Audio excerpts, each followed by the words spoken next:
Welcome back, brothers and sisters. I am Braden. This is Langley Outdoors Academy, the place where we not only talk about what's going on in the gun world, but also how we're going to fix it together.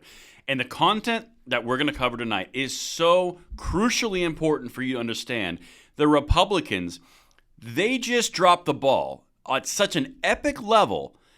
I can't even wait to hear what you guys think in the comments field on this one, but there's more to this, and we need to be diligent and follow this all the way back to the source. This is key. Everything will be linked in the description box below, and of course, make sure you hit that like button, subscribe to the channel, and turn the notification bell on. All right, my brothers and sisters, the stuff that we're about to cover is too much to fit in one video. I'm going to do a two-parter here. This is the first part of what happened today when the Republicans failed to defund the Office of Gun Violence Prevention, but that is supplementary to something even bigger that's in the exact same bill. It's going to be two different videos, one tonight, one tomorrow morning, where I tie all of this together because there are bigger fights that are wrapped around this that I can't get into one video. But with that said, let me just show you what happened today and how the Republicans quite literally could not have found a better way to fail. That's the negative side. I'm going to show you all of it, every element, how they're all tied together. It's pretty twisted and gross. And then on the other side, you've got one little positive. This amendment did see the floor. This is a bill that was put forward to defund the Office of Gun Violence Prevention. It was actually put to the floor for a vote, which was put out there by Speaker Mike Johnson. So he's holding his own on actually doing what he said he would do, put votes out there that would basically support Second Amendment activities. All right? Now, in general, we were 10 votes short to get the gun violence office defunded. Now, it wouldn't have gotten through the Senate, and it wouldn't have gotten signed by Biden, but the point is we were 10 short and highlight something that went very wrong in the House.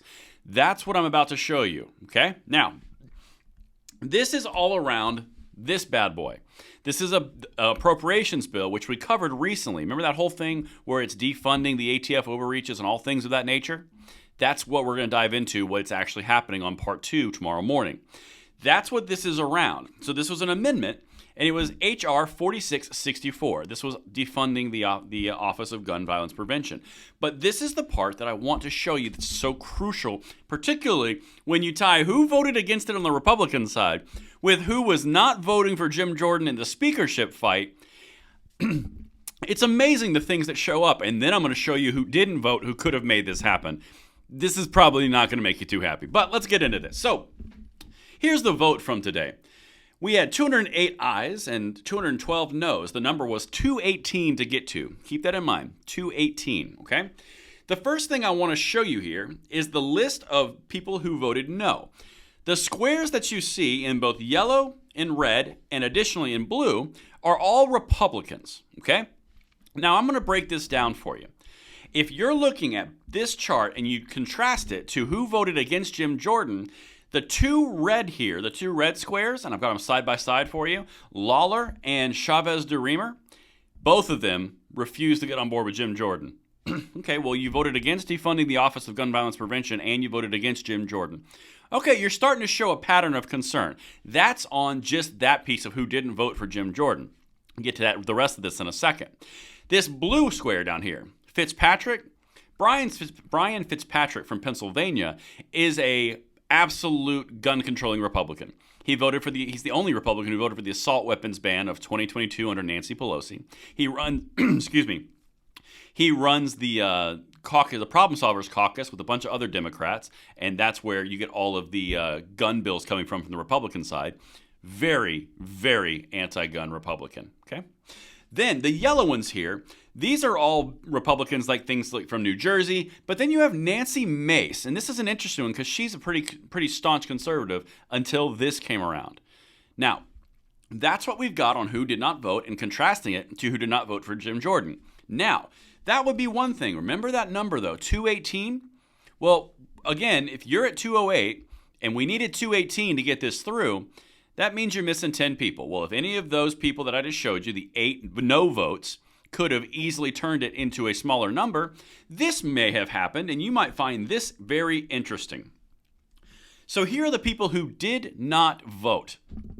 Again, these squares that you're seeing are the Republicans, and this all ties together with something even bigger I'm about to dive into. So these are the people who did not vote. Now, the interesting thing about this is if you listen to the people whose names are on this did not vote list, you might be a little surprised. For example, Dan Bishop, Andrew Clyde, Crenshaw, McCarthy, that's not really that big of a surprise, and Sessions. You've got Republicans from Texas. You have Republicans who are responsible for ousting Kevin McCarthy. You have Republicans who are absolutely staunch on the gun rights fight in every other aspect against the ATF, but you have them not voting on an amendment to a funding bill that would have defunded the Office of Gun Violence Prevention, even if only symbolic. So for those of you keeping score at home, you have 9 people here that were Republicans who just didn't show up and vote. Okay, well, remember, we needed 10. Then you had 8 Republicans who were on the list of not vote for Jim Jordan never, run the Problem Solvers Caucus and Fitzpatrick. And then one of these people who was not here, the name is Jimenez. Well, if I go back to the Jim Jordan vote, wouldn't you know it, that third one, Jimenez, didn't vote for Jim Jordan all 3 times too. You just got a list of which people are either anti-gun, don't care about your gun rights as much, it's not one of their main constituency group supported ideas, or who did not care to show up. Again, I don't know what's worse, if you actively voted against or you just didn't show up when you would have been a yes vote.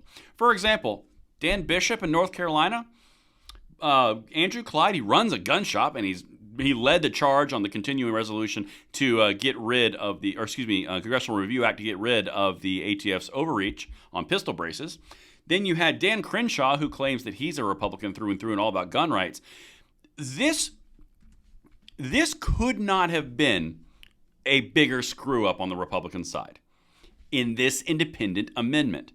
Now that's the key. This is a fight around a bigger, more broad topic, which has much more broad implications. And that is what part 2 is about. Because while they lost this little piece of the defunding the gun violence prevention, they had it brought up for a vote by the speaker. And more importantly, they aren't even voting or discussing or negotiating the most important parts of what we've already covered in this appropriations bill. And that is what part 2 is all about. Make sure you guys watch that one. And of course, thank you so much for watching, and I will see you on part 2.